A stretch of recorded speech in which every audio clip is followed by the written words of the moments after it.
Bagaimana nasib koridor biji-bijian tanpa Rusia? Belum diketahui bagaimana nasib pengiriman biji-bijian setelah Rusia mundur. Rusia telah menangguhkan partisipasinya dalam kesepakatan biji-bijian melalui Laut Hitam yang ditengahi oleh PBB dan Turki. Kesepakatan yang dicapai pada Juli tahun lalu itu bertujuan untuk meringankan krisis pangan global. Rusia mengatakan, komitmen dalam kesepakatan itu untuk menghilangkan hambatan ekspor makanan dan pupuk dari Rusia belum terpenuhi. Dalam kesepakatan biji-bijian itu, Moskow menuntut agar Bank Pertanian Rusia, Roselkosbank, dikembalikan ke sistem pembayaran SWIFT. Tuntutan lainnya yaitu dimulainya kembali pasokan mesin dan suku cadang pertanian, serta pencabutan pembatasan asuransi dan reasuransi. Termasuk dimulainya kembali aliran pipa amoniak Tokliati Odessa, serta pembukaan blokir aset dan rekening perusahaan Rusia yang terlibat dalam ekspor makanan dan pupuk.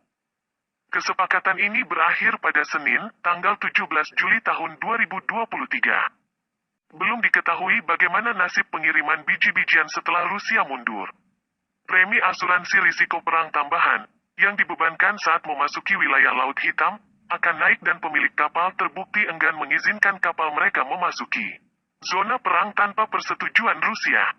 Sumber industri asuransi mengatakan, pengaturan perlindungan dapat berubah dengan cepat. Polis asuransi risiko perang perlu diperbarui setiap 7 hari untuk kapal, dengan biaya ribuan dolar. Ekspor biji-bijian Ukraina diperkirakan akan turun pada musim 2023-2024 setelah perang. Dengan demikian, petani menanam lebih sedikit jagung dan gandum. Departemen Pertanian Amerika Serikat, AS, memperkirakan ekspor jagung akan turun menjadi 19,5 juta ton, atau turun dari musim sebelumnya yaitu 28 juta ton dan jauh di bawah rekor 30,3 juta ton yang dikirim pada musim 2018-2019.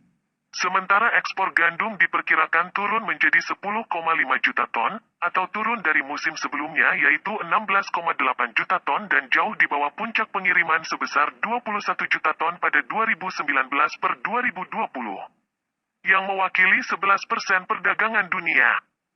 Akan tetapi, mengekspor biji-bijian dengan volume yang lebih rendah melalui Uni Eropa bagian timur akan sulit secara logistik dan mahal.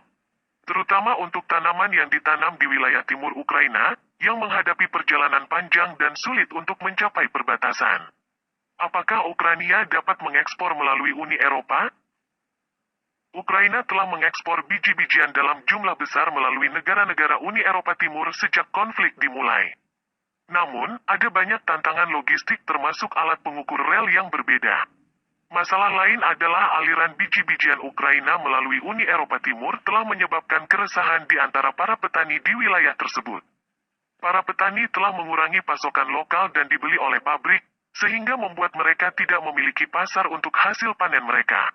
Akibatnya, Uni Eropa telah mengizinkan 5 negara yaitu Bulgaria, Hongaria, Polandia, Rumania, dan Slovakia untuk melarang penjualan domestik gandum, jagung, lobak, dan biji bunga matahari dari Ukraina.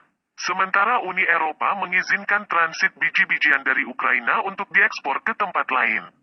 Panen yang lebih besar juga diperkirakan terjadi di Uni Eropa Timur pada musim panas ini.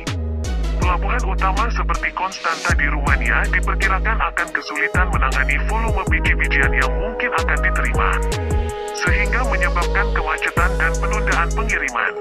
Sumber republika.co.id